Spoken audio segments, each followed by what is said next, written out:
የተመለከትነው የተወሰነ ነጥብ አለ። ክብር ለኢየሱስ ይሁን። በዚህ ነጥብ ውስጥ መስማት በጣም ለክርስትና አስፈላጊ የሆነበት መንገድ ብዙ ነጥቦችን አይተናል። በተለይ የጌታችን የኢየሱስ ክርስቶስ ደግሞ የመስቀል ስራ በጣም አስፈላጊ የሆነበት ዋናው ነጥብ ሰውን ወደ ፕሌሱ መመለስ ነው ብያቸዋል። ወደ ኦሪጂናል ቦታው እግዚአብሔርን ይሰማበት ወደ ነበረው ቦታው። ስለዚህ ደጋግማችሁ ማሰብ አለባችሁ። መስቀል በጣም ውድ ነገር ነው። እንዲሁ አይነት ቀላል የሆነ ነገር አይደለም። መስቀል የተሰራበትን ነገር በጣም ዲቴል ዝርዝር ማየት እያንዳንዱ ነገር ክርስትና የሚጀምረው አዲስ ኪዳን የሚጀምረው ጌታችን ኢየሱስ ክርስቶስ በመስቀል ላይ ተፈጸመ ካለበት ጊዜ ጀምሮ መንፈስ ቅዱስ ወረደ፣ ያንን ህይወት በሰዎች አንቀሳቀሰው። ስለዚህ በደንብ ፎከስ ማድረግ ያለብን ሁላችንም መስቀልን ፎከስ ማድረግ ክርስትና ላይ ብዙ ኢፌክቲቭ መሆን አይችልም፣ ውጤታማ መሆን አይችልም። የመስቀሉ ቃል ለሚጠፉት ሞኝነት ነው ያለው ጳውሎስ። ለኛ ለምንድንና ለምንቀበለው ለምናምነው የእግዚአብሔር ኃይል ነው ያለበት ሪዝን ይሄ ነው። ሰው የጌታ ኢየሱስ ክርስቶስን የመስቀል ስራ በደንብ ፎከስ አድርጎ ያንን ህይወት እስካልተረዳ ድረስ ትንሽ ከበድ ይላል። ኤኒዌይስ አማኝ ስለሆነ የክርስቲያኖች ትምህርት ስለሆነ የምንሰማው ምንድነው ብለን እየተነጋገርን ያለ ነው። አማኝ እግዚአብሔር ነው መስማት ያለበት። ምንም ይሄ ወደፊትም ወደኋላም ነጥብ የለው። ዛሬ ፈጠን ብዬ ወደ ዛሬ ነጥባችን እንድንመጣ ፈልጋለሁ። እግዚአብሔር እንደ የሚሰወር አምላክ እንደሆነ እንድናስብ አይፈልግም። አማኝ እግዚአብሔር በስውር እንደማያምን፣ በመሰወር እንደማያምን፣ በግልጽ ለልጆቹ በመገኘት እንደሚያምን በግልጽ መረዳት መቻል አለብን። በመጀመሪያ ብዙዎቻችን ፊትህን ሰውረህብኝ፣ ፊትህን ካጣው ምን ሆናለሁ ምናምን የሚሉ ነገሮችን ጸሎቶችን እንጸልያለን። ጌታ ሆይ የት ሄድክብኝ? እግዚአብሔር በመሰወር አያምንም። ለዛ ነው ዳዊት ይሄንን ዘመን አይቶ እንደዚህ ያለ፣ ምን አይነት ትውልድ ነው አለ፣ መተላለፉን የከደንክለት ሰው፣ በደሉን የማትቆጥርበት ሰው። ይሄ በክርስቶስ ኢየሱስ የዳነውን ትውልድ ማለት በጣም ችግር የሆነው ለክርስቶስ ቤተክርስቲያን ትልቁ ጉዳይ ሰዎች እግዚአብሔር የሚሰወር አምላክ አድርገው ያስቡታል። በብዙ ልፋት የሚገኝ አምላክ አድርገው ያስቡታል። በብዙ ልፋትም አይገኝም እግዚአብሔር። በልፋት እንኳን ከሆነ እየሰማችሁ ነው። ልፋት ታገኙት፣ ብትደክሙ አታገኙትም። እንዴት ታገኙታላችሁ? እግዚአብሔር እኮ ነው። ለእግዚአብሔር የሚመጥን ፍለጋ ያለው ሰው ማን ነው? ለእግዚአብሔር የሚሆን ብቃት ያለው ማን ነው? ማንም የለም። እግዚአብሔርን ለማግኘት እግዚአብሔርን ለመገናኘት የሚያስችል ብቃት ያለው ሰው እኮ የለም። አንድ ምድራዊ ሰው ትንሽ እንትኑ ከፍ ያለ ሰው እንኳን ለማግኘት ምን ያህል ስቃይ ነው። ነገር ግን በክርስቶስ ኢየሱስ በኩል በሆነው ቤዛነት ብቻ ነው እኛ ወደ አብ መግባት ያገኘን። በክርስቶስ ያለውን የህይወት መንገድ ያገኘ ሰው እግዚአብሔርን እንደ ሩቅ ማሰብ፣ እግዚአብሔርን እንደሚሰወር ማሰብ፣ እግዚአብሔር እንደማይገኝ ማሰብ፣ ይሄ በጣም ስህተት። ይሄን በግልጽ ማመናል። ስትንበረከኩ የምትጠሩት አይደለም፣ ያለ የሚሰማ አምላክ እንዳላችሁ ማሰብ መቻል አለባችሁ። አማኑኤል እግዚአብሔር ከኛ ጋር ሆነ። በቃ የእጅ ብልጫ ጉዳይ አይደለም። የሰዎች ሙገሳ ጉዳይ አይደለም። እግዚአብሔር ካንተ ጋር አለ ቢሉህም ባይሉህም እግዚአብሔር ካንተ ጋር አለ። የሁል ጊዜ ንግግሬ ደግሜ ልንገራችሁ፣ ብዙ ጊዜ ደጋግሜ ስለተናገሩ በጣም ብዙ ጊዜ ስላልኳችሁ፣ በህይወታችሁ ውስጥ ውጪው በእናንተ ላይ አንድም ተጽዕኖ የለውም። ውጪው በእናንተ ላይ አንድም ጉልበት የለውም። ውጪው በእናንተ ህይወት ውስጥ ክፉም መልካምም ማምጣት አይችልም። በህይወታችሁ ውስጥ መልካምንም ክፉንም ማምጣት የምትችሉ፣ ውድቀትንም መነሳትንም መከናወንንም ኪሳራንም የምታመጡት ራሳችሁ እናንተ ብቻ ናችሁ። እዚህ ውስጥ የምትፈጥሩት ማሸነፍ ይዟችሁ ወደ ድል ይዟችሁ ይገባል። እዚህ ውስጥ የምትፈጥሩት ሽንፈት ይዟችሁ ወደ ሽንፈት ይገባል። ምን እያልኳችሁ ነው? ሰዎች መጥተው እግዚአብሔር ካንተ ጋር ነው ቢሏችሁ ባይሏችሁ አይምሯችሁ የእግዚአብሔርን አብሮነት እስካልተቀበለ ድረስ እግዚአብሔር ከእናንተ ጋር ስለመሆኑ እውቅና አትሰጡ። እግዚአብሔር ከእናንተ ጋር ስለመሆኑ አይምሯችሁ እውቅና ከሰጠ ግን ማንም አይዞባይ አትፈልጉ። ስለዚህ ዛሬም ደግሜ የምላችሁ ይሄንን በደንብ ትኩረት አድርጉ። ኢየሱስ ጌታ ነው። እግዚአብሔር የቅርብ አምላክ፣ እግዚአብሔር የማይሰወር አምላክ፣ እግዚአብሔር ከባሪያዎቹ ጋር አብሮ የሚኖር አምላክ። እስኪ አሜን በሏ። ምን አለ መጽሐፍ ቅዱስ? አሁን የቅድሙ መዝሙር ውስጥ አልሰማችሁ? በቃ አልሄድም መኖሪያዬ ካንተ ጋር ነው ስትለኝ በቃ ምን ልሁን አለ ሰውዬው። ሂዱና ስሙት ባካችሁ። እኔ ደክሞኝ፣ እኔ አቅቶኝ፣ እኔ ተቸግሬ ባለሁበት ሰዓት በቃ አልሄድም ካንተ ጋር ነው የምኖረው ብለህ መጣህ ቤት ያለ አጨብጭቡ ባካችሁ። ኢየሱስ ጌታ ነው። እግዚአብሔር ራሱ እኮ ነው አልሄድም፣ በቃ አልሄድም እኔ ካንተ ጋር ነው የምኖረው። ጌታ ምንድን ነው ያለው? እኔና አብ ወደ ቤቱ እንመጣለን አለ። ከዛስ ከሱ ጋር እራት እንበላለን አለ። ከዛስ ዓመት ያድርስልን ብለን እንሄዳለን አለ። በሱ ዘንድ አሜን የሚል ሰው የለም። በሱ ዘንድ ምን እናደርጋለን? መኖሪያ እናደርጋለን፣ እንገባለን፣ ከሱ ጋር እንበላለን። ኢሹ እንጀራ አይደለም፣ ህይወቱን እንጋራዋለን ነው ነጥቡ። ፈራችሁ? እሱ ጋር ገብተን እራት እንበላለን ማለት ህይወቱን እንጋራዋለን፣ ሸክሙን ደስታውን እንወስዳለን፣ ከዛስ እንኖራለን አብረን ነው። ምን ልናደርግ? የሱ ህይወት ልንካፈል። ስለዚህ በዚህ ጥቅስ ውስጥ ራስን መዝጋት አለብን። በህይወት አንድ ነገር ልንገር፣ የትኛውም አይነት የህይወት መንገድ ውስጥ ግባ፣ ከእግዚአብሔር አብሮነት ጋር ምንም ነገር አታገናኝ። ጌታ የለም እንዴ ምናምን አትበል። አለህ ብለህ ጀምር። አለህ ብለህ ጀምር። አማኑኤል እግዚአብሔር ከኛ ጋር ነው ብለህ ጀምር። የማትሰወርብኝ አምላኬ ብለህ ጀምር። በሄድኩበት ሁሉ በርን የምትከፍትልኝ፣ በሄድኩበት ሁሉ ምንጭን የምታፈልቅልኝ፣ በገባሁበት ስፍራ ሁሉ የሚያስፈልገኝን የምታዘጋጅልኝ፣ ጨለማን ሁሉ ከመንገዴ ላይ የምትነቅል ጌታ ሆይ እባክህ ቻይና ላክ። ከእሑድ በሚቀጥለው እሑድ ላክ። እስከ እሑድ አገለግል። እየሰማችሁ ነው? እየሰማችሁ ነው? ክርስቲያን እዚህ ጋር ነው መጀመር ያለበት። እዚህ ጋር ካልጀመርክ ችግር ነው። እግዚአብሔር ከኔ ጋር ይሆናል ብለህ ገና ለገና እግዚአብሔር ይሆናል ብለህ በማሰብ ነፍስን አታስጨንቅ። ክርስትና የሚጀምረው እግዚአብሔር ከኔ ጋር ነው። ጌታ እንደዚህ አለ፣ እኔ ብሄድ ይሻላችኋል አለ፣ ግን ባዷችሁን አልተዋችሁ አለ አለ። ማን አለ አለ? አጽናኙ አለ አለ። ጳራቅሊጦስ ነው አለ፣ መንፈስ ቅዱስ ነው አለ። እና እሱስ ምንድን ነው ሲሉት እሱ ራሱ እኔ ነኝ አለ። ሲሉት እሱ አለ የራሱ የለውም፣ የራሱ የሌለው እሱ ነው እንጂ ሌላ ማን አለ? እየሰማችሁ ነው ወይ?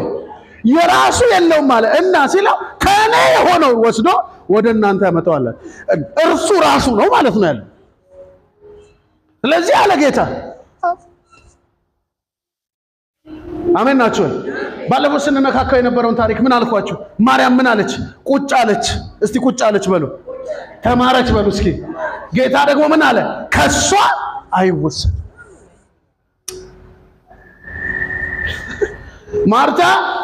ማርያም መልካሙን ዕድል መርጣለች፣ እግሮቼ ስር መቀመጥን መርጣለች። ስለዚህ ከሷ ምን አይልም አይወሰድ። እግዚአብሔር አብሮህ በመሆን ነው የሚያምነው። እግዚአብሔር ካንተ በመሰወር አያምንም። እግዚአብሔር ካንተ ጋር ተደብቆ ድብብቆች በመጫወት አያምንም። የቱ ጋር ነኝ እታያለሁ አልታይም አያምንም። እግዚአብሔር አያምንም ስለ አያምንም ነው በቃ። ስተት ከመሰለ እንግዲህ ምንም ልረዳልች። መጽሐፍ ቅዱስ ነው የሚለው። እግዚአብሔር በመሰወር አያምንም፣ በመጥፋት አያምንም፣ ከሰው ህይወት በመሸሽ አያምንም። እግዚአብሔር ሂድ በአዲሱ ኪዳን አልፈልጋችሁም ያላቸው የሉም። እነሱ ናቸው አላዳምጥም ያሉት። ጳውሎስ በሮሜ መልእክቱ እንደዚህ ያለ እግዚአብሔርን ለማወቅ ባልወደዱት መጠን እነሱ እንጂ እግዚአብሔር አይደለም። ስለዚህ ክርስትናን የመጀመሪያ ሀብለ ሞተሩን ስታስነሳ እግዚአብሔር ከኔ ጋር፣ እግዚአብሔር ብርሃኔ፣ እግዚአብሔር መድኃኒቴ፣ እግዚአብሔር መንገዴን የሚያቀና በዚህ ጀምር። ሰይጣን ሁልጊዜ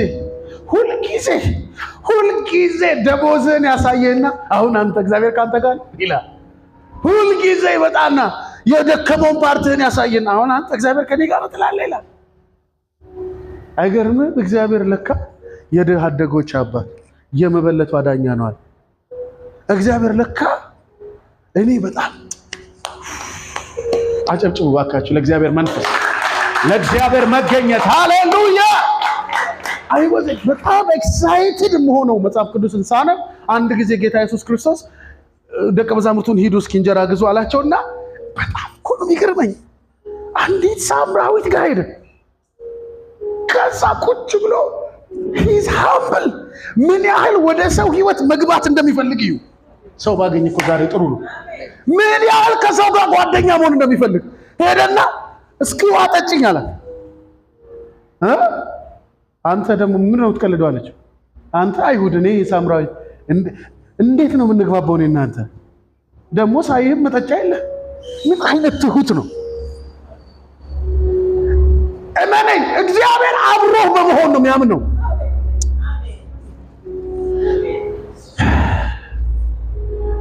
አይ አይደለም ውሃ አጠጭኝ፣ ውሃ አጠጭኝ የሚልሽ እኮ ማን መሆኑን ብታይ እየረዳት ነው።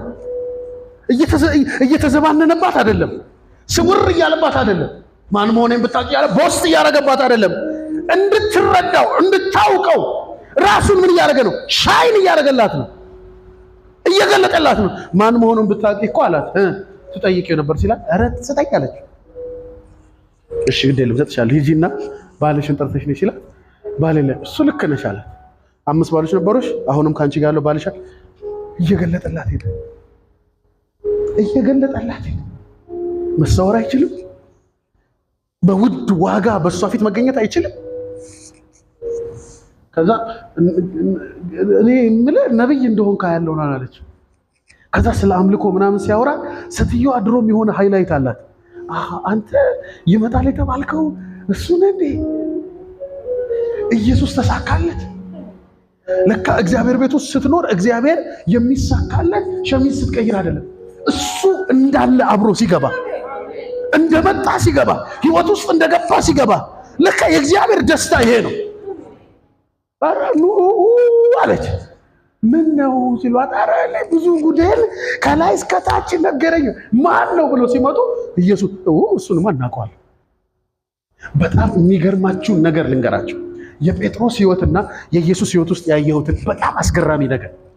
እነዛ ሳምራውያን ጌታን ጥቂት ጊዜ ከነሱ ጋር እንዲቆይ ለመኑት ይላል።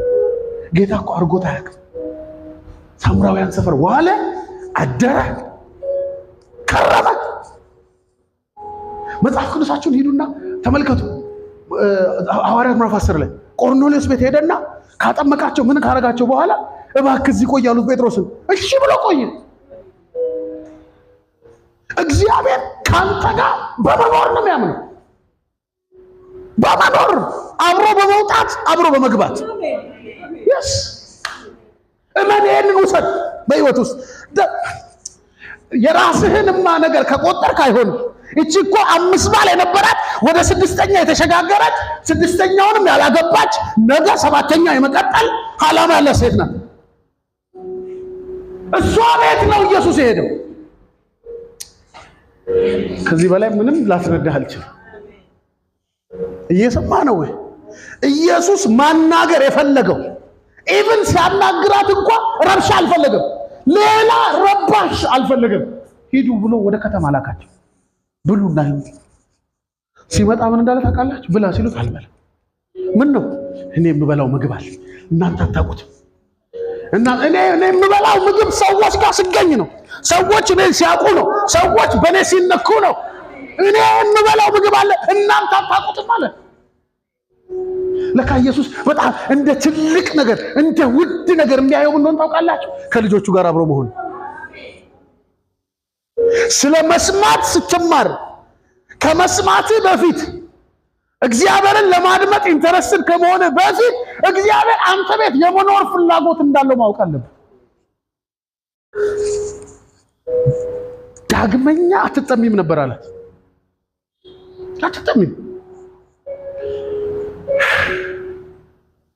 አብሯቸው እንዲቆይ እነዛ ሳምራውያን አይሁድ የማይተባበራቸው ኃጢአተኞች የተባሉ የተገፉ የተባሉት ጌታ በዛ ሰፈር ዋለ። ከዛ አንዳንዶች መጡና እኔ ለምንድን ነው አንተ ከቀራጭ ጋር ከምናምን ጋር የምትበላው አሉት። የት ልሂድ አላቸው። የት ልሂድ? እኔ ከነሱ ጋር በመሆን ነው ማምነዋል። በሽተኛ እንጂ ጤነኛ መድኃኒት አያስፈልገው። እኔ እነሱ ቤት በመግባት ነው ማምነዋል። እየነገርኩ ያለሁት ምን እንደሆነ ታውቃለህ? የደካማው ቤት ይመቸዋል፣ የዘመመው ጎጆ ይመቸዋል። እሱ ሲገባ ቀጥ። ስለዚህ በህይወት ውስጥ ይሄን ተማር።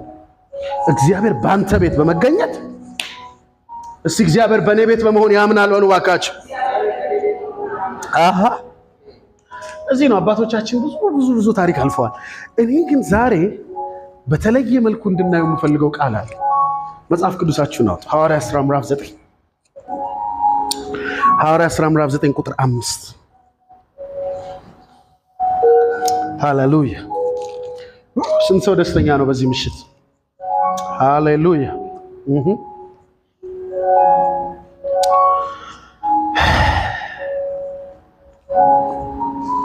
ምን ይላል? እንደዚህ ይላል፣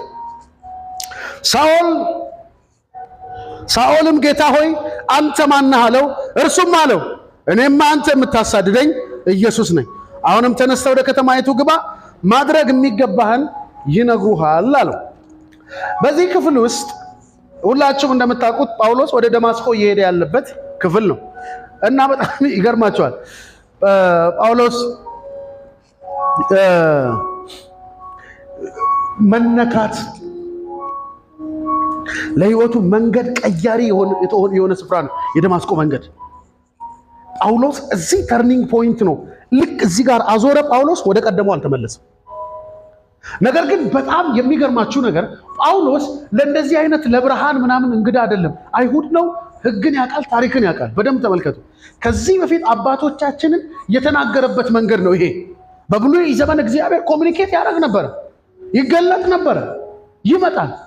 ጳውሎስ ጋር ይሄ ነገር ተከሰተ። ጳውሎስ በደንብ ተመልከቱ። ምድር ላይ ያልተፈጠረ ነገር አይደለም የተፈጠረው። እግዚአብሔር በብዙ መንገድ ሲናገር ቆይቷል። ጳውሎስ ጋር ሲመጣ በብርሃን ውስጥ አንድ ድምፅ ይሰማል። ሳኦል ለምን ታሳደኛል? ሳኦል እኔ አንተን አሳድጄ አለ። አዎ እያሳደድከኝ። ለመሆኑ ማን ነህ? ማን ነህ?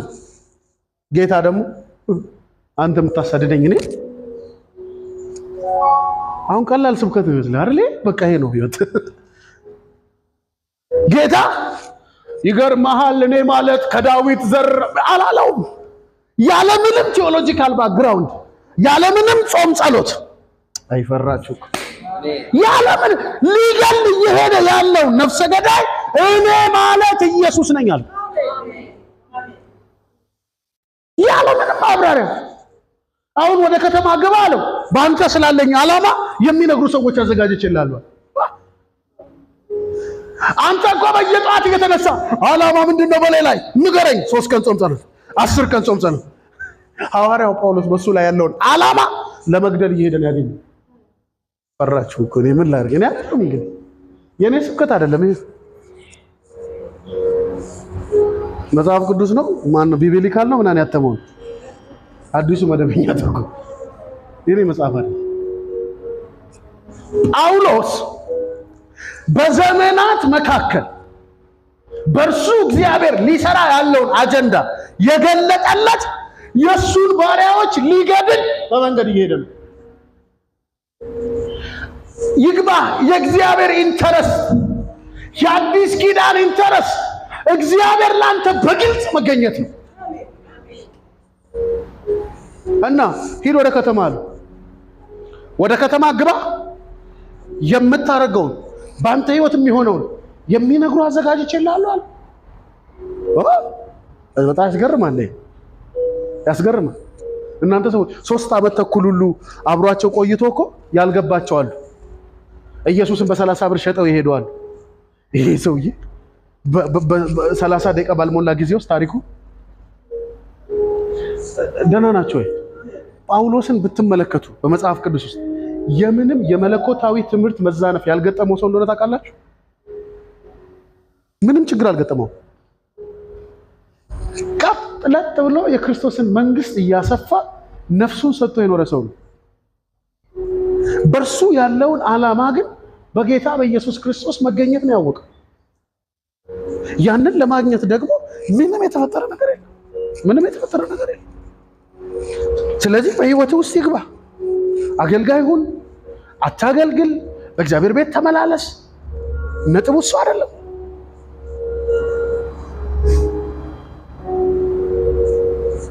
እግዚአብሔር አብሮ በመሆን ያምናል። አጠገባችሁ ላለው ሰው መልእክት አስተላልፉን። እግዚአብሔር ካንተ ጋር በመሆን ያምናል በሉት።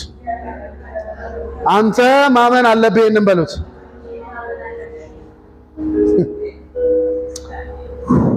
ክብር ለኢየሱስ።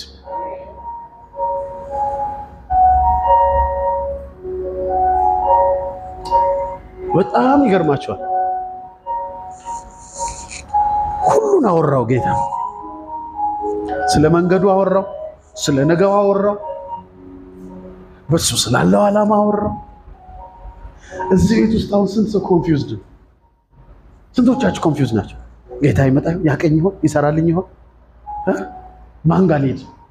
እዚህ ከተማ ማን ነው ጥሩ መገለጥ የሚናገር ሰውዬ? አሁን እየመጣን መንግስት ራሱ ፈቃድ እየሰረዘ ነው፣ እየተገላገልን ነው። አሁን ይሄ የሌለው ሰው አሁን ከጨዋታዎች አመሰግናል። እኛ የለፋን ያለ ነው ለዚህ እስክንጎብጥ ድረስ የምናገለግለው ይሄንን ብንበረታ ብንደክም አያሳስበን። ከዚህ ጋር ፈቀቅ የለም ነገረው። በአንተ ምሰራው ይሄ ዓላማ ይሄ ያለ ምንም ጣልቃ ገብነት ብሽ ያለብህ ነገር ምንድን ነው? በህይወት ብሽ ብሎብህ አጥርተህ ማየት አቅቶሃል? ምንድን ነው ግራ የገባህ? ወዴት እንደምትሄድ፣ የት እንደምትረግጥ፣ ከማን ጋር መጓዝ እንዳለብህ፣ የት እንደሆነ ደስቲኒ ማን ይንገርህ? ማን ይንገርህ? ማን ይንገርህ? እኔ በህይወቴ ውስጥ ከልጅነቴ ጀምሮ እግዚአብሔር ሲናገረኝ ሰምቻለሁ። ብዙ አገልጋዮች የነገሩኝን ነገር አላስታውስም። ለኔ የነገረኝን ነገሮች ግን አልረሳቸው። በጣም የሚገርማችሁ ነገር እንዲጸለይልኝ ብዬ ብዙ ቦታ ሄጄ ያውቃሉ። በልጅነት ተናድጄ ነው የምመለሰው። ልክ እኔ ጋር ሲደርሱ አይጸልዩልኝ።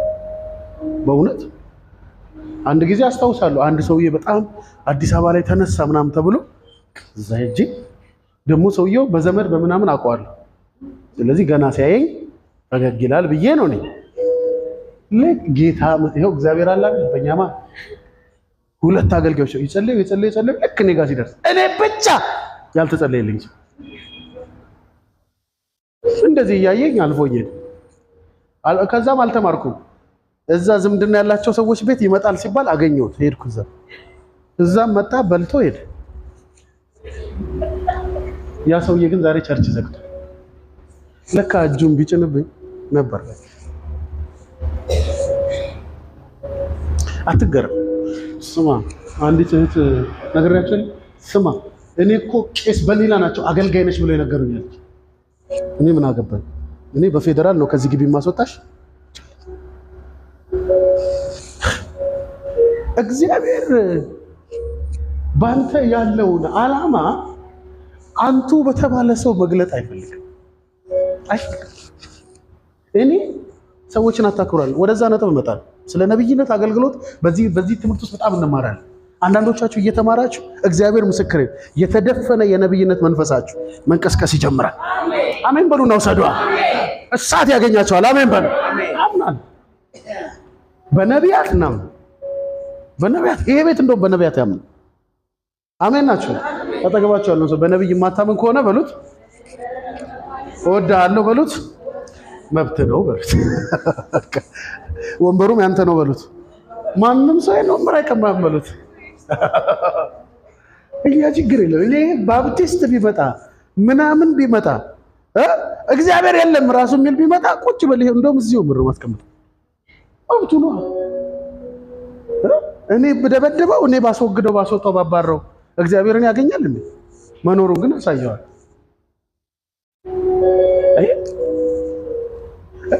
ረጅሙን የህይወት መንገዱን እግዚአብሔር ጌታ ኢየሱስ ክርስቶስ በደማስቆ ሊገል በሚሄድበት መንገድ እኔና እናንተ እኮ እየጾምን እየጸለይን ነው ኮንፊውዝ ውስጥ ያለ ነው። confused.com የሚባል ታውቃላችሁ? እዛ ውስጥ እኮ ነን። እየጾምን እየጸለይን እያገለገልን ነው ድምፅ የሸሸን። ይሄ ሰውዬ ደግሞ ደብዳቤ ይዟል። እያንዳንዱን አስሮ ወደ ኢየሩሳሌም መልሶ ሊያስገድላቸው የሞት ፍርድ ሊያሰጣቸው ሙሉ አቅሙና መብቷል። ለዚህ ሰው የራራ እግዚአብሔር ለዚህ ሰው የህይወት ዓላማ ይዞ በመንገዱ የጠበቀ እግዚአብሔር ስለአንተ ምንድን ነው የምታስበው? እግዚአብሔርን ስለመስማት ከማሰብ በፊት አብሮ ስለመሆኑ አስብ። ግልጽ የሆነ ዓላማ እንዳለው አስብ። እግዚአብሔር ውስብስብ ያለ አምላክ አይደለም። እርግጠኛ ሆኜ ነው የምነግራችሁ። በጣም ብዙ ሰው በጣም ብዙ ቸርች በጣም ትሞላ ነበር። እግዚአብሔር የጥቁር ዶሮ ደም አፍስልኝ ምናምን አሁን እዚህ የመድረክ ላይ እንደዛ ቢኮን ይሄ ቤት ሽንት ቤቱን እናፈርሳለን፣ ይሄን ቤት እናፈርሳለን፣ ይሞላል። ለምን? ሰው መጨነቅ ይወዳል። ሌሊት ተነስተህ ራቁትህን ባንክ ቤት በር ላይ ተንከባለ። ከዛ 9 ሰዓት ይሄን አርግ 11 ሰዓት ወደ ቤት ግባ። በቃ ከዛ ቤት ሲገባ ባዶ ሳጥን ሙሉ ገንዘብ ሞልቷል። እግዚአብሔር ቢያሰቃየን ብዙዎቻችን የእግዚአብሔር ምርጥ አገልጋዮች ነበር የምንሆነው። በፍቅር ስለያዘን አልገባን፣ ስለሚወደን አልገባን። ማመን ያቃተን እግዚአብሔር ጫን ስላላለን። እግዚአብሔር በመጫን አያምን፣ በመውደድ ነው የሚያምን፣ በማስጠጋት ነው የሚያምን። ቂስ እኔ አይደለሁም መጽሐፉ ነው የሚለው። ለመግደል የሚሄድን ሰው አታሳደኝ፣ በአንተ ላይ ዓላማ አለኝ ትለዋለህ እንዴ? እግዚአብሔር ካልሆነ ይሄን ማከታል እና አሁን ግን እዚህ ሆነ ጌታ ወይ የት ነው ያለው ብትል አታፍርም? እኔ ጌታ ምስክሬ የሆነ ነገር ጎሎ ካልሆነ በስተቀር አሁን ቤታቸው ሄዳችሁ የት ነው ጌታ እና እንጂ ጌታ ሆይ ሲነሱብኝ አታይም? ሰዎች ለነፍሰ ገዳዩ ነው የተገለጠው። ነፍሰ ገዳዩን ነው ና አብረን እንስራ፣ ና የመዳንን መንገድ ላሳይ።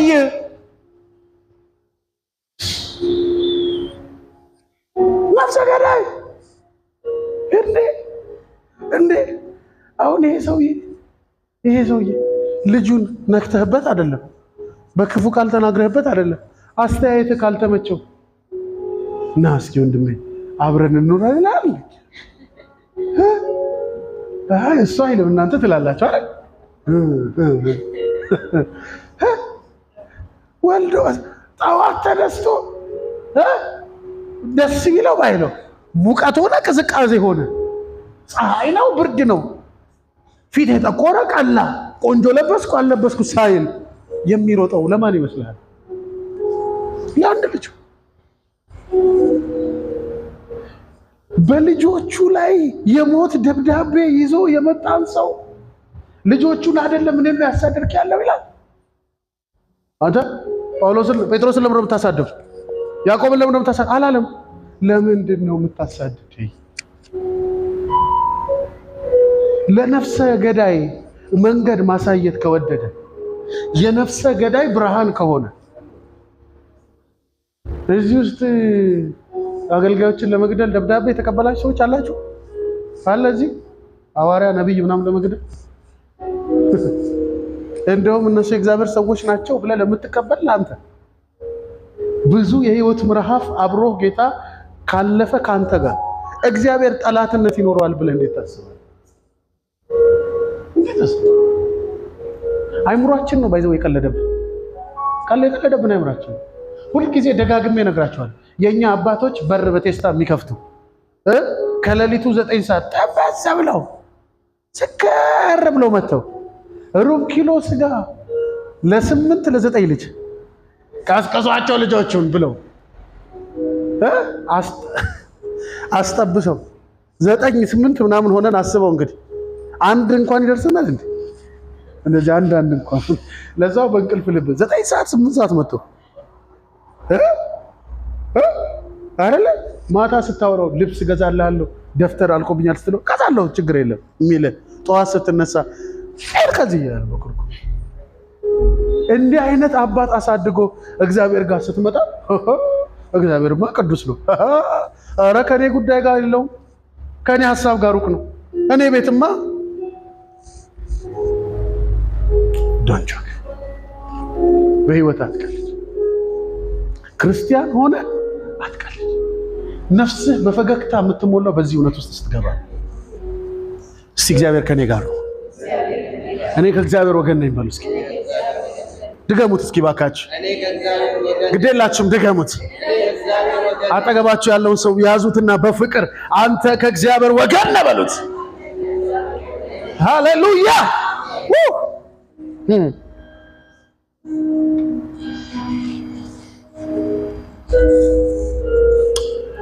በጳውሎስ ሕይወት ውስጥ በዚህ ባነበብነው ክፍል ውስጥ በ5 እና በ6 በሁለቱ ቁጥሮች ውስጥ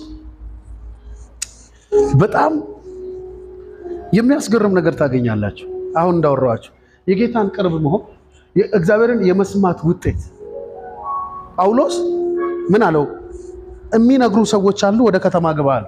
ብትቃወም መውጊያው ባንተ ነው የሚበሰዋል፣ ባንተ ነው የሚበሰዋል። አሁን አንዳንዶቻችን ጌታን እኮ ማገልገል እንዳለብን እናውቃለን፣ ግን ኩራታችን በስመ አብ ኩራታችን እዚህ ቤት ስትመጡ ለውጥ የለውም። እዚህ ቤት ለውጥ የለም። እዚህ ቤት የምትኮሩ ከሆነ አውት ኦፍ ሊስት ነው የምትሆኑ። እየሰማችሁ ነው። ባለፈው ነግሬያቸዋለሁ። አገልግሎት ጠሩን አይደለ? ሄድን። ሀብታሙን ይዤ ነው ጠዋት ልምጣ ሲለን አትመጣም። እዛው ቢሮውን ጸልይ አንተ። እኛው ራሳችን ቡናችን ጠጥተን እኔ ራሴ ሆቴሌን ይዤ ራሴ በባጃጅ ብራዘር። በዚህ ዘመን አንድ አገልጋይ በውስጡ ያለውን ለማካፈል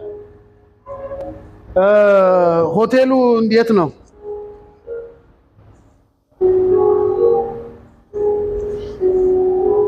ከቸርች በምንድን ነው የምትወስዱ? ድሬዳዋ መጣው። በመኪና እኮ አይመችም ድሬዳዋ። ንፋስ እንዲመታ ራሱ በባጃጅ ነው መሄድ ያለብን። ስቃይ። እብዶቹ አገልጋዮቹ አይደል የምንጋብዛቸው እኛ ነን። ስለዚህ እኛ ጤነኛ መሆን ስላለብን እነሱም ባሉበት እኛም ባለንበት አገልግሎት ክብር ነው። ጳውሎስ ተቀበለው። የመስማት ውጤት በህይወት ውስጥ ምን ያህል ብርሃን ይዞ እንደሚመጣ አትቃወማል። የመግቢያውን ብረት እንዳትቃወም ይብስባላል። አይ ሰው ይንቀሃል። ትንሽ ቆጠብ ማለት ጥሩ ነው። ለመናቃር እንዴት ተጠራለ? እንኳን ደህና መጣችሁ። እኔ በጣም ማገልገል በጣም እፈራ ነበር። ባይዘው ለምንድን ነው መሰላችሁ? ሐሜት ስለምፈራ። ኮትም ለበሳችሁ ሐሜት ነው፣ ቲሸርትም ለበሳችሁ ሐሜት ነው፣ ሸሚዝም ለበሳችሁ ሐሜት ነው፣ ራቁታችሁን ሄዳችሁም ሐሜት ነው። ከሶስቱ ሐሜት አታመልጡ። በጣም ነው የምጨነቀውና አገልግሎት በጣም ነው የምፈራው። አንድ ቀን አዲስ አበባ መቼም የተባረከ ከተማ ነው። አሁን ደግሞ ኤደን ገነት እየመሰለ ነው። ታክሲ ውስጥ ስገባ እንኳን እኔ እግዚአብሔርም ታምቷል የሚል በትልቁ የአዲስ አበባ ሹፌር ከጀርባው ላይ ጽፎታል። ከጋቢና ጀርባ ቁጭ ብዬ ሂሳብ ሲል ከፍዬ ዞር ስል እንኳን እኔ አለቀ። ከዛ ጊዜ ጀምሮ አያም ኦኬ። አየህ በቃ ለካ ሰው እግዚአብሔርን የሚያማል ሰው ልጅ አንተማ ብትደመር ከ10 18 ነው ጥፋት። ከ10 ታርሞ በቦነስ ነው ጥፋት። እግዚአብሔርን ከሌለሽ አምላክ ማንም ሊደፍረው በማይችል ብርሃን ውስጥ ያለ አምላክ ሰዎች እኮ ቁጭ ብለው ያሙታል። አንድ እንትን የሚል ሰው ሄደ ብትጠይቀው ኧረ እሱ ሰው ነው ይልሃል።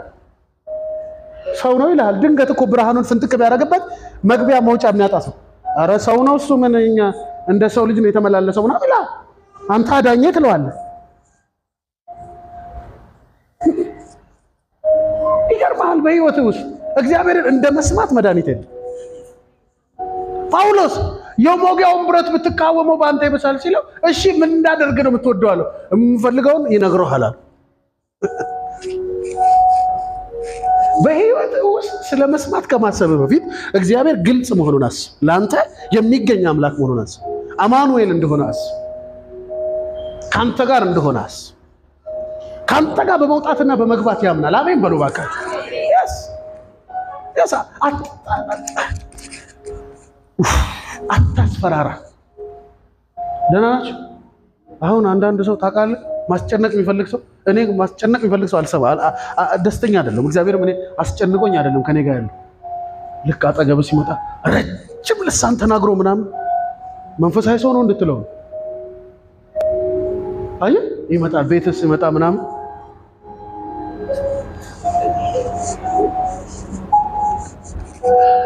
የእግዚአብሔር ኃይል ከሰው ጋር የማይሰራው ለዚህ ነው። በጣም ሲምፕሉንና የቅርቡን እግዚአብሔር ቅርብ ስማ። እዚህ ቤት ውስጥ እግዚአብሔር ለመገኘት እኔ 24 ሰዓት ተንበርክኬልሃለሁ። እዚህ ቤት ውስጥ በሳምንት 7 ቀን ትመጣላችሁ። እግዚአብሔርን እዚህ ቤት አታችሁ ታውቃላችሁ? መቼ ነው እዚህ ቤት ውስጥ ጌታ ሆይ ና የሚል ድምፅ የሰማችሁ? እግዚአብሔር ከሌለ እኔ ራሴ እዚህ ምን አደርጋለሁ? እና አለለው እዚህ ከየት ነው ይመጣው? እናንተ ተው እንጂ። አንድ ጊዜ ደጋግሜ ነግሬያችኋለሁ። ከሱዳን የሚነሳ መንፈስ አለ ተብሎ የነበረው ነግሬያችኋለሁ። አንድ መንፈስ ከሱዳን ይመጣል ነው አሉ የኔ ፓስተር የነገረኝ። ከሱዳን ሊነሳ ነው ተባለ። ተዘጋጁ እንጸልያለን ተባለ። አሁን ይሄ መንፈስ ሱዳን ወይ ሱዳን ማስቀረት ወይ ሱዳን እዛው አየር ላይ ማስቀረት ነው ያለብህ። አለበለዚያ እዚህ ከገባ ጨረሰ። ከዛ ሰው ቀለል አድርጎ ነው የሚጸልየው ታውቃለህ። ኢየሱስ ምናምን እያለ ወገኖቼ ሆይ ወሎ ደረሰ ሲል አገልጋዩ የሰው ድምፅ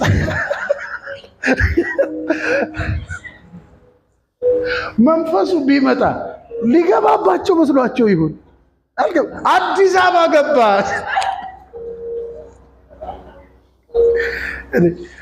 ጋይስ አጋንንት የሌለበት አለ እንዴ? እዚህ እኮ ይኖራል እኮ አታውቀውም እንዴ? ቪዚት እያደረጉን ነው የሚሄዱት በየቀኑ። እኔ ስንት ጊዜ ልንገራቸው ይመጣ። እናንተ እኮ አሁን ነው የምትመጡት። ፕሮግራም ከመግባታቸው በፊት ይመጣሉ። እንደዚህ ብሎ ይሄዳሉ። የሆነ ነገር አውርተው ይሄዳሉ። ብስኩት ይዘው መጥተው አድቅቀው በትነው ይሄዳሉ። አንድም ቀን እኔ ሂድ ብያለሁ። አንድ ቀን ከገቡ አውርቼ ይሸኛሉ። ወሬቨር ይኑር አጋንንት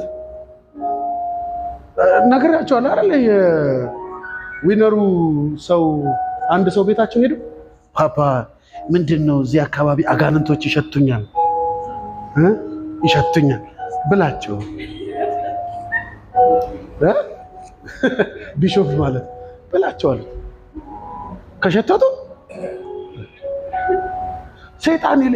አሁን እኔ በጣም ሞኞች የሆኑ ሰዎች አለን አይደል? ድሬዳዋ ያላችሁ መንፈሶች አስረን ወረወርናችሁ። ወዴት? ኦኬ ጥሩ፣ ሰኞ ወረወርናቸው። ጥሩ ነው። አትሊስት የማክሰኞ ጸሎታችን ምን መሆን አለበት? ጌታ ሆይ ተመስገን ከአጋንንት የጸዳ ከተማ ነው ያለን ነው መሆን ያለበት። ማክሰኞ እናስራቸዋለን፣ ሮብን እናስራቸዋለን። የእግዚአብሔርን አብሮነት ለኛ ሳንነግረው የሰይጣንን መኖር እንደነገርነው ከወር ወደ ወር ጸሎታችን ወጋው ማታው። ረባከተ በራስህ እድሜ አትቀልድ። እግዚአብሔር ቤት ልክ ጉልበትህ እዚህ ከተንበረከከ ሰዓት ጀምሮ ታሪክ ተቀይሯል። እግዚአብሔር ያንተ የኑሮ አካል። እግዚአብሔር አንድ ቦታህን ነው በቃ ልክ እስትንፋስ ከሌለህ እንደማትኖር ከስትንፋስ በፊት ቀርቦ ላስታይም ስነግራችሁ ምን አልኳችሁ? እግዚአብሔር ከሐሳባችሁ እንኳን ይቀርባል። ዳስ ዋይ ለሳሙኤል ምን አለው? ስማ አለው፣ እኔ ልብና ኩላሊትን እመረምራለሁ አለው። አንተ ያየው ልብስ ነው፣ አንተ ያየው ውጪን ነው። እኔ ግን ልብ ማለት ምን ማለት ነው? ሳያስብ ሰው ሳያስብ አውቃለሁ። ምን አይነት ከሐሳብ በላይ ማን ቀርባል? አሁን ለሰው ልጅ ከሚስቱ ወይ ከባል በላይ ቅርብ የለም አይደል? ግን ሚስትን እያያት የምታስበውን ታውቃለህ? ብታውቅማ አልቆልንም። ሚስት የምታስበውን ብታውቅ፣ አንዳንዴ ደሟን ስታፈላው የምታስበውን ብታውቅ፣ አንዳንዴ አስቤዛ ሳትሰጥ ስትቀር የምታስበው ብታውቅ አብረህ ትኖራለህ። አንድ አካል ይሆናሉ አላል፣ ግን ሊሚት አለ። ታውቃለህ? አንድ አካልም ሆነው ሊሚት አለ። እግዚአብሔር ግን ከኛ ጋር አንድ አካል አይደለም የሆነው።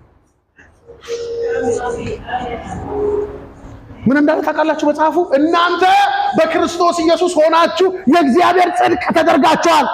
የእግዚአብሔር ምን አይነት ቅርበት ነው? ምን አይነት ውህደት ነው ያለው ከእግዚአብሔር ጋር?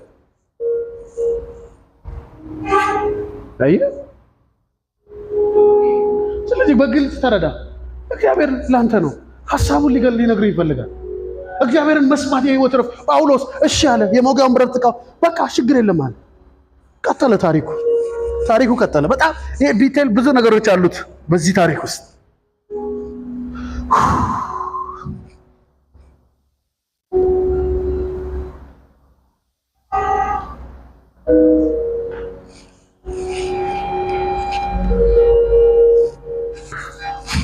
በጣም ብዙ ሰዎች በደንብ ተመልከቱ። በጣም ብዙ ሰዎች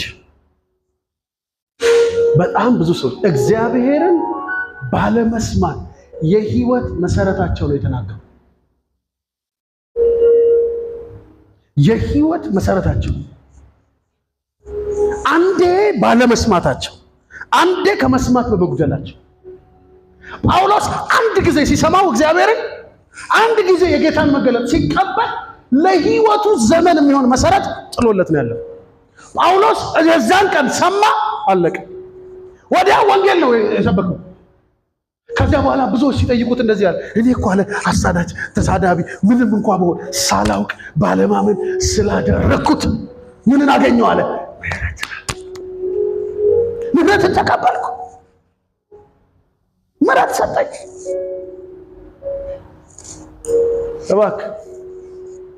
እባክህ ሺህ ተናጋሪ ነው ያለው። ብዙ ጊዜ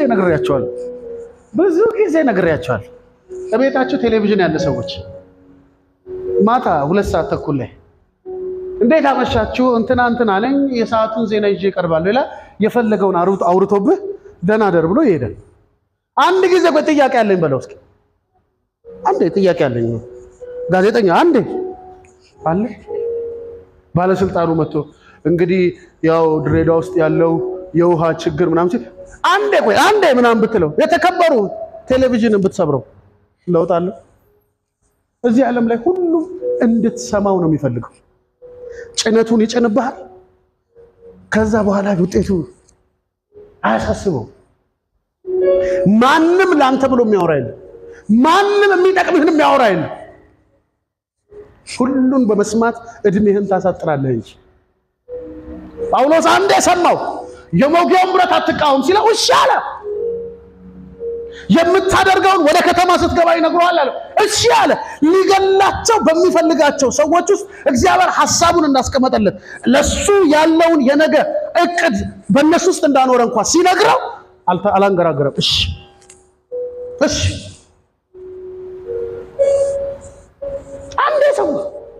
አንዴ ሰምቶ ሰው ለህይወት መሰረቱ ሁነኛ የሆነ ጽናት ካገኘ እግዚአብሔርን ደጋግሞ መስማት አያስፈልግ። አንዴ በሰማኸው መሄድ። አሁን ብዙ ሰው ይቀልዳል። ብዙዎቻችን ብላችኋል። እንትና ታውቃለህ ነብይ እንትና በሱ የተናገረኝን እንትና ታውቃትም ያቺ ሴትዮዋ ሴትዮዋ ምናምን እሷ ሴትዮ ላይ እግዚአብሔር ተናገረኝ። አይገርምም? ደግሞ እኔ በእሷ ተናገረኝ ብዬ ሳልጨርስ እንትን ሲሄድ እንትን ከተማ ታውቀዋለህ፣ እሱም ሰው የእሱን መልእክት ተናገረ። እግዚአብሔር እኮ አልሰማ ስላልከው ነው እንጂ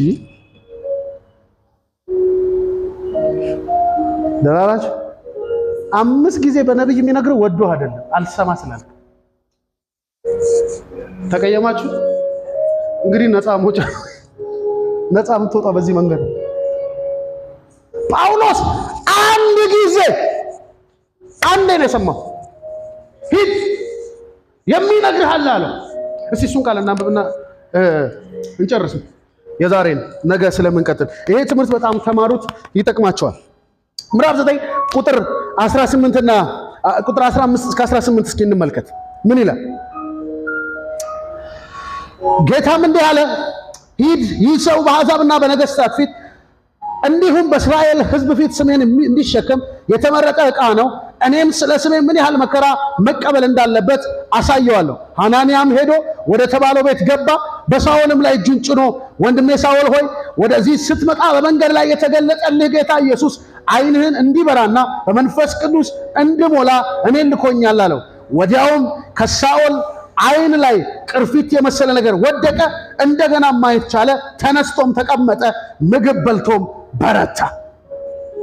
አለቀ። የጳውሎስ ታሪክ በቃ አለቀ። this is foundation። እኛ ዛሬ ስንት ምዕራፍ ነው የምናስተምረው? ሰው ወደ ጌታ ሲመጣ ምን እናስተምረዋለን? ደህንነት እናስተምረዋለን። ደቀ መዝሙር እናስተምረዋለን። የአገልግሎት ትምህርት እናስተምረዋለን። የጋብቻ ትምህርት እናስተምረዋለን።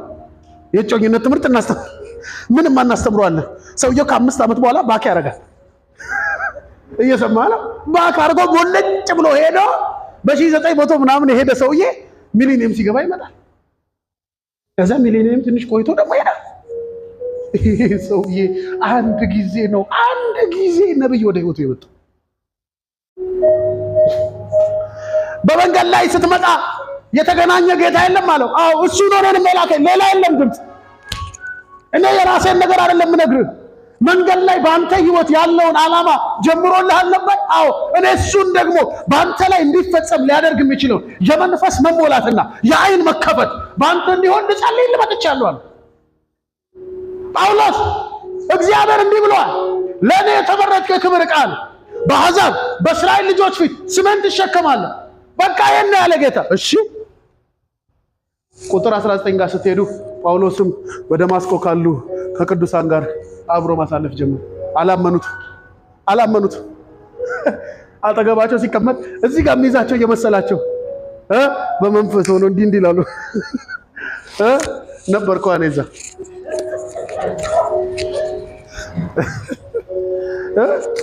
ያላል እንደዚህ ቁጭ ባለበት እንደዚህ ይዞ የሚሄድ ነው አይመስልም። ማንም ሰው አያምነው። ከጳውሎስ አጠገብ ተቀምጠህ አይደለም ከጥግ። እኔ እንኳን አሁን እናንተ ማታያቸውን ሰዎች ቦርሳችሁን ስንት ያለው ስልካችሁን አያለው። እኔና እነሱ አይን ላይ ተፋጠን እንዲሁ እንደተፋጠጥን ይወጣሉ፣ ትተው ይሄዳሉ ጉባኤ። ጳውሎስ ግን ተለውጧል። ጳውሎስ ግን ተነክቷል። ሰው እንዴት አንድ ድምፅ ሰውን ይነካል? አንድ ድምፅ፣ አንድ መስማት፣ አንድ ብቻ ስማው እግዚአብሔር። የዚህ ዘመን ሰው በጣም ሱስ አለብን ታውቃለህ። ይለኛል ብሎኛል። እኔና ጌታ ረድቶን እያለን ሁሉ አንልም ብሎ አላለንም ብለን ዝም ጸጥ። ለምን ሰው አንሆንም? ሰው መሆን አይቻልም። ደጋግሞ በመስማት ሰው አይሆንም። የድምፁን ዋጋ ነው እያነሰበት የሚሄደው። እያነሰብህ ነው የሚሄደው። እኔ ከምገስፍብህ ድምፁ ቢገስፍብህ ትቀየር ነበር። ብዙ ሰው ለምንድን ነው ህይወቱ ያልተቀየረው? ድምፁ አይደለም ቫልዩ የሚሰጠው፣ ተናጋሪው ነው። ሰውየው በቴሌቪዥን ይታያል። እሱ ከሆነ እሱ እጅ ሲጭንብኝ ሁሉ በቃ አለቀ። ገና ሳይጭንብህ ትወድቃለህ። አርቲፊሻል ኮሜዲ ነው። ቸርች ያለ ኮሜዲ መቼም አይጠገብም። ስማ እንደኛ እግዚአብሔር የተናገረው እንደኛ እግዚአብሔር ኢንቨስት ያደረገበት አለ እንዴ? የጳውሎስ ውጤትና ያንተን ህይወት ተመልከት። ስንት ጊዜ ተናገረ? ስንት ጊዜ ተናገረ ዳዊት እንደዚህ ያለ እግዚአብሔር አንድ ነገር ተናገረ እኔም ይሄን ሰማሁ በቃ አንዴ ነው የተናገረው እኔም ሰማሁ ኃይል እግዚአብሔር አለቀ ጳውሎስ ነፍሰ ገዳይ ነው ጳውሎስ እንደሚገሉት ያውቃል ይሄን ሲቀበል ምክንያቱም እሱ እንዲገል ፍቃድ የሰጡ ሰዎች ማንም ስለሆነ አይዳሩለት እነዛም አይሁድ ናቸው እሱም አይሁድ ነው ከአይሁድ መሃል የወጣ የክርስቶስ ደቀ መዝሙር እያሳደደ ነው እሱም የክርስቶስ ደቀ መዝሙር ሲሆን ከአይሁድ የወጣ ተገዳይ እንጂ የሚሆነው ሊስት ውስጥ እንጂ የሚገባው ማንም አይፈራው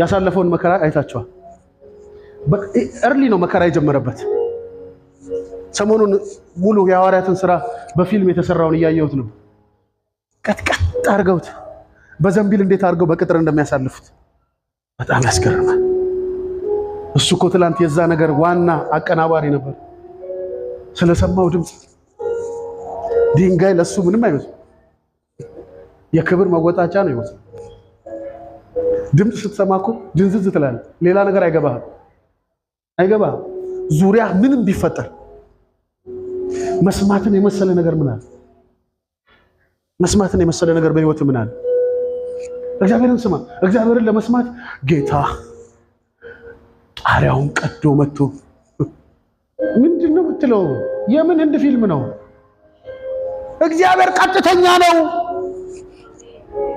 እግዚአብሔር is simple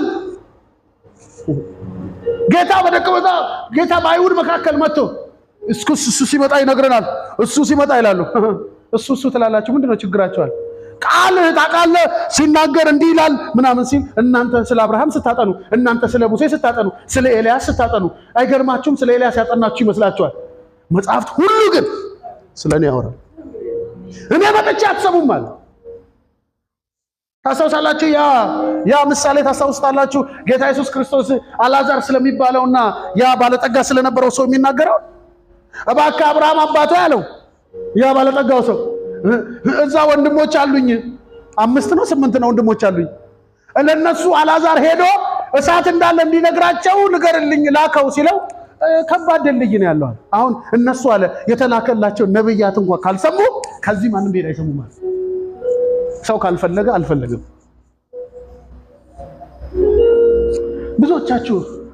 ብዙዎቻችሁ እግዚአብሔር እንዲናገራቸው ወደዚህ ጉባኤ ትመጣላችሁ ምናልባት ዝም ብለህ ስታነብ አንድ ጥቅስ እግዚአብሔር ሊነግርህ ይችላል በአንድ ጥቅስ ያ ትልቁ ሸራ በነበረ ጊዜ አንዳንድ ሰዎች እኔ እስከምቆምበት ሰዓት ጀምሮ አይናቸው እዛ ላይ ነው አንዳንዶቹ መጽሐፍ ቅዱስ አይልም ብለው ነው መሰለኝ ወረቀትና እስክሪብቶ ይዘው ይጽፉታል ጥቅሱን ምናልባት በፊት የነበራችሁ የምታስታውሱ ወደ 20 ምናምን ጥቅስ ነው አንድ ባነር ላይ ያለው እንደዚህ ብለህ እየተናገራቸው እንደሆነ ይገባል እሱን የቀደዱ ሰዎች መቼ በጌታ ናቸው ብዬ ስለማስብ ወዳቸዋል በጣም እኔ ታውቃላችሁ እሱን ጥቅስ ሳሳትመው 3000 ምናምን ብር የዛሬ 3-4 ዓመት እንደመጣው እኔ ገንዘብ አልነበረኝ የሰው ልጅን ግን እግዚአብሔር ይናገረዋል ብዬ ስለማምን ሄጄ በድፍረት በጣም ትልቅ ነው እግዚአብሔር መናገሪያው መንገድ ነው እግዚአብሔርን ስትሰማው ይናገራል ህይወቴ እንደ ንስር ነው ስትል ስለ ንስር ምን እየነገረ ኢሳይያስ 40:31 ላይ እግዚአብሔርን በመተማመን ቢጠባበቁ እግዚአብሔርን መጠበቅ ህይወት ነው ብለህ ለምን አትወጣም እግዚአብሔርን መጠበቅ ህይወት ነው የሚለውን ድምጽ የምትጠብቀው አንተ ብሎ በቃ ተንቀጥቅጦ አልቦት ጌታ ይልሃል እግዚአብሔርን በመተማመን እዚህ ጋር ጽፎልሃል ችግር የመስማት ህይወት ነው እዚህ ቤት ያለን የእያንዳንዳችን ችግር እንዳትቀየሙ ይወዳቸዋል የመስማት የእያንዳንዳችን የመስማታችንን ያህል ነው ውጤታችን ውጤት የጸሎት ያህል የምትጸልየውን ያህል አይደለም ውጤት የምትሰማውን ያህል ይሄን ልንገራችሁና እንጨርስ ለዛሬ ባለፈው ነግሬያችኋለሁ አይደል የእኛ ቸርች ነው የኔ መጋቢ ሲያወራ የሰማሁት በቴሌቪዥን አይቼ ነው ብሎ ነው ያወራው አንድ ቴሌቪዥን ላይ ምስክርነት ነው ቴስቲሞኒ ነው እና የ86 ዓመትና የ80 ምናምን ዓመት ሴትዮ ተጋብተው ነው ማለት ተጋብተው ነው። ጌታ ቃሉን ይጠብቃል ምናምን ነው ምስክርነቱ። ከዛሬ 40 ዓመት በፊት አለ አገልጋዩ እቺን ሴት ጌታ አድርሻለሁ ብሏት ነበር አለ። ይሄው በ80 ምናምን ዓመቷ ከዚህ በኋላ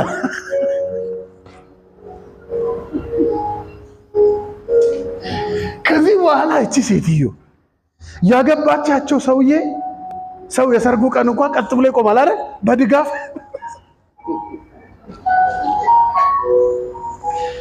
አሁን እነዚህ ሰዎች ሃኒሙን ነው የሚሄዱት።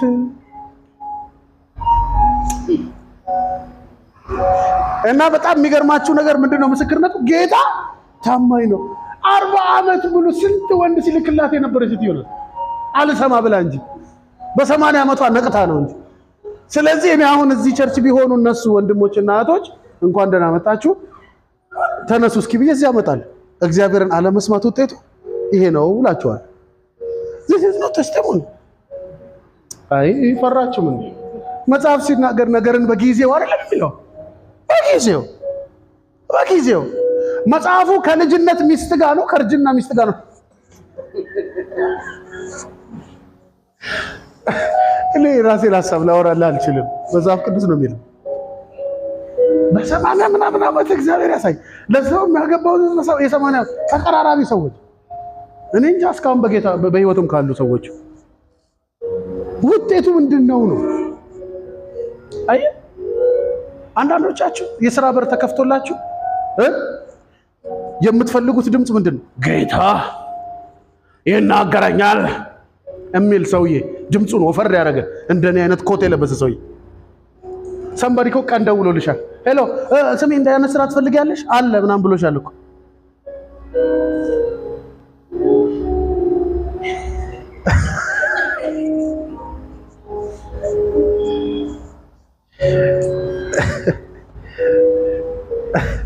እኔ ዝም ብዬ አላወራም። ባይዘው ክብር ለኢየሱስ። ክፍት ነው። አሜን ናችሁ። ክፍት ነው የእግዚአብሔር ዓለም። አሜን። እግዚአብሔርን መስማት ህይወት ነው በሉ እስኪ። ምን ትፈልጋለህ? ስማው፣ በህይወት ትኖራለህ። አንዴ ሰምቶ ሰው የእድሜ ልክ አገልጋይ ይሆናል። አንዴ እኔ እዚህ ሀገር እንደመጣሁ እነዚህ ወንበሮች ምናምን ውስጥ ነው የሚያድሩት ታውቃላችሁ። ያኔ ቤቱ ሁሉንም ነገር ነው ሲኖትራክም ያሳልፋል ታውቃላችሁ። ከዛ ሁሌ ማታ ሲጨርስ ሰብስቤ ያስገባሉ፣ ቀን ደግሞ ደረድራሉ። ከዛ አንድ ቀን አስገብቼ ታረግ ብትኖር ጥሩ ነበር። ያኔ አትሊስት መጽናኛ ትሆናለች። ማንም የለም፣ እርግቦች ነው ያለኝ። እኔ መጀመሪያ እዚህ ሀገር ጓደኛዬ እርግብ ነው ታውቃለህ። ሄጄ በ100 ምናምን ብር 4 እርግብ ገዝ እነሱን ማሳደግ ጀመርኩ። በዙ። ከዛ አንድ ቀን ወንበር ደርድሬ ልደረድር ከዛኛው ክፍል ወንበሩን ተሸክሜ ልክ እዚህ ጋር ስመጣ አይ ያለኝ እንደዚህ ነው ያለኝ። ዝም ብሎ ነው የምትለፋው ወንድም ያለኝ። ቆምኩ። ወደ አዳራሽም መግባት ወደ ኋላ ቀጥ ብዬ ቆምኩ። ያሳለፍኩት ፈተና እኔ ነኝ የማውቀው። ቀጥ ብዬ ቆምኩ። ታስታውሳላችሁ? ይሄ ቤት ዳርፉር ነው የሚመስለው። ከሆነ ከጦርነት የተረፈ ቤት ነው የሚመስለው። የፈንጂ ፍንጥርጣሪ ያረፈበት ቤት ነው የሚመስለው። በዚህ እስከዚህ ድረስ ቆርቆሮ ነው ታውቃላችሁ። በዚህ እንደ ያፈጠጠ ድንጋይ አለ። አሁን ሰሞኑ ፎቶ አሳያቸዋል። እዚህ ጋር ቀይ፣ እዚህ ጋር ነጭ መጋረጃ አለ። ገብቷችኋል? በቃ እዚህ ጨስ ቢል የገብርኤል ስዕል ቢለጠፍ ሌላ ቤት ነበር የሚመስለው። ቤቱን አይቼ ራሴን አይቼ የሚመጣውን ሰው አይቼ ቆምኩ። እውነት ነው ብዬ ልመለስ ስል ምን ብሎ ነው የላካለ ሌላ ድምፅ እንዳያስኩት ቀጥ ብዬ ገባሁ፣ ደረደርኩ። ከዛ ቀን ጀምሮ የድምፅ መጥቶ አያውቅም። ለምን ካልከኝ አጋንንቱ ስለሌለ አይደለም፣ እኔ እንደማልሰማው ስለሚያውቅ። እግዚአብሔር ዓላማ አለው። ሂድ ህዝቤን አስተምርልኝ እኔ ካንተ ጋር ሆናለሁ ብሎ ነው የላከኝ ብሎኛል። ዛሬ እያንዳንዳችሁ የዛ ውጤት ናችሁ እኮ፣ የድምፅ ውጤት ናችሁ። እናንተ የመስማት ውጤት ናችሁ። ይህ ድምጽ ግን ያልወረደበት ፈተና የለም። ከዚህ ድምጽ ፈቀቅ እንድንል ያላየነው ፍዳ የለም። ባለፉት 4 ዓመታት አንዴ ነው የሰማሁት። እኔ ቼክ አላረግም። ወደ ኋላ ለመመለስ ድምጽ ፈልጌ አላውቅም። ሁልጊዜ ስለተሻለው ነገር ነው ማሰብ። አለቀ። ልክ እኔ የተሻሉ ሰዎች የተሻለ አደረጃጀት ይኖራል ብዬ ለሚበልጡኝ አስረክቤ ሄድኩ ብዬ ልክ ከዚህ ሀገር ስወጣ አንተ አሉኝ ያገለገልኳቸው ሰው ቸርችን ሽጠህ ሄድክ፣ ወጣት አይደለ ሰርተህ አትበላ፣ ቸርች ሸጠህ ህይወትን እኔ አልኳቸው። ያገለገልኳቸው መንገድ የመራኋቸው አንዳንዶቹ ባክ ካረጉበት ሰፈር የመለስኳቸው ሰዎች ከዛ ደግሞ ተመልሼ መጣሁ። ለምን መጣ ሄዶ የለ እንዴ አሉ። ሲሄድም መከራ ሲመጣም መከራ። ከዚህ ሁሉ መከራ አንድ ድምጽ ለምን አትሰማ? አየህ አሁን ጉልበቴ ከተማ ውስጥ የመንቀሳቀስ አቅሜ ቲፎዞ አይደለም። እኔ ማንንም ጓደኛ የለኝም ታውቃለህ። አንድ አገልጋይ ጓደኛ የለኝም። አንድ ሁለቱንም ብጋብዝ እዚሁ መተው ባለቤቱ ጋር ሄደው ብር ጨምረን እንከራይ፣ ልጁ ትንሽዬ ልጅ ነው ምን ያደርግሎታል ነው ያሏት። ድምጽ ግን ታሪክ ይቀይራል። አንዴ ስማ 50 ጊዜ ብትሰማ ለውጥ ያመጣ። ምን ይላል አበሻ ጉልቻ ቢለዋወጥ 50 ጊዜ ቢነግርህም አንዴ ቢነግርህም ያው እግዚአብሔር ነው የተናገረ። መጽሐፍ እንዲህ ነው የሚለው ዮሴፍን ፈተነው ይላል። ሰምቷል። አነግሣለሁ የሚል ህልም አሳይቶታል፣ ግን ተፈተነ ይላል መጽሐፍ ሲናገር። ግን የሱ ቃል እንደ ጸና የሰማህ ድምጽ በሰማህ ማግስት ጥፊ ነው የሚመጣብህ። ድምጽ በሰማህ ማግስት እኔ እስከዛሬ የቤቴን ዕቃ እኮ እስከዛሬ አላየሁም። 4 ዓመት ሙሉ ወደ ተከራየሁበት ቤት እኮ አልሄድኩም። ወጣው ሰዎቹ በፖሊስ ያስፈለጉኝ ነበር። በክፉ ሳይሆን ምን ሆነ ብለው አከራዮቹ ተጨንቀው። ከስንት ጊዜ በኋላ እዚህ የነበረ አንድ ፓስተር ነበር ወንድማችን ወንደሰን ላኩት ለሱ። እኛ እኮ ሞቷል ብለ የሆነ ነገር ሆኗል ብለናል። እንደ እብድ ነው ከሀገር የወጣሁት። አንድ ሻንጣ ይዤ ነው የመጣሁት። አንድ ሻንጣ ልብስ ይሄው ያ ሻንጣ ነው እስከዛሬ ያለ። አንዴ ነው የሰማሁት።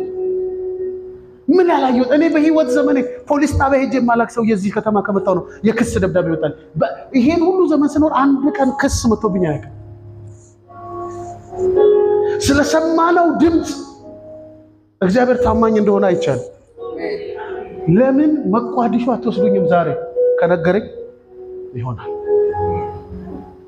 ሰሞኑን ንፋስ አላልኳቸው? እዚህ ቤት ውስጥ ስንት ሰው ቤት ንፋስ እንደገባ አልነግራችሁ። ካለፈ በኋላ ምስክርነቱን ትሰማላችሁ። አንዳንድ ሰዎችን እጠራና ምንም አይነት ረብሻ የለም፣ ግን የእግዚአብሔር ሐሳብ ምንድነው እሱን እንስማ ጸልዩላቸዋል። እሱን ከሰማን ጳውሎስ አንዴ ከጌታ ሰማ፣ የተረፈውን ፕሮግራም ከአናንያ ሰማ።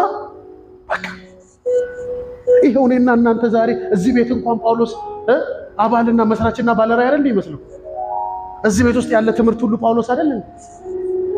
አንዴ የሰማ ሰው ከመንገዱ ፈቀቅ ያላለ ሰው ከ10 ምናምን በላይ መጽሐፍቶችን የጻፈ ሰው እስከ ዛሬ ብንማራቸው ያልጨረስናቸው መንፈስ በሱ ውስጥ አልፎ የሰራቸው እውነቶች ግን አንድ ጊዜ የሰማ ሰው ድምጽ ፍለጋ አትንከራተት። አንዴ ስማ። ለሰማኸው ነገር ከሰማህበት ሰፈር ፈቀቅ እንዳት። ነገ ሌሎቹ ነጥቦች እናያለን። 20 ደቂቃ ሰርቅ ያለ ይቅርታ አድርጉልኝ። ለእግዚአብሔር ክብር እንሰጣለን። ለአስተማሪው መንፈስ ቅዱስ ከዚህ በላይ ሃሌሉያ። እውነት እሱ ታማኝ